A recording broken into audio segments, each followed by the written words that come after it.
អតិថិជនអញ្ជើញមកទទួលសេវាកម្មចាវះកាត់ព្រមស្លាប់ច្រមុះចាប្រភេទធ្នេ VVIP ចាងាយស្រួលមែនតើចាធ្នេប្រកប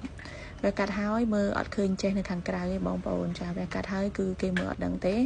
ហើយងាយស្រួលអត់ចាំបាច់មកចាកាត់ចេះឬហូតចេះវិញទេបងប្អូនធ្វើតែម្ដងហើយអ្នកគ្រូដេប្រភេទចេះលេជូនណាបងប្អូនចាតម្រងច្រមុះវះកាត់ចេញមកគឺស្អាតហើយសមតែម្ដងបងប្អូនយើងមិនយកទូចពេកហើយក៏យកធំពេកដែរបងប្អូនចាហើយបងប្អូនឃើញហើយមានជើងចេះឬក៏ធ្នេនៅខាងក្រៅទេងាយស្រួលមែនតើចាងាយស្រួលមើលថែសម្អាតចាក៏ដូចជាងាយស្រួលនៅក្នុងការចាញ៉ាំតំចំណីអាហារក៏ដូចគ្នាបងប្អូនណាចាអត់ពិបាកទេដោយសារយើងអត់មានជើងចេះនៅខាងក្រៅទេបងប្អូនគាត់តែសម្អាតឲ្យស្អាតនៅពីខាងក្រៅទៅគឺស្អាតហើយបងប្អូនញ៉ាំតំហើយមួយទៀតចាបងប្អូនត្រូវអត់ត្រូវអញ្ជើញមកកាត់ចេះអីទេបងប្អូនដោយសារអ្នកគ្រូដេប្រភេទចេះលេជូនណាបងប្អូនហើយបច្ចៈ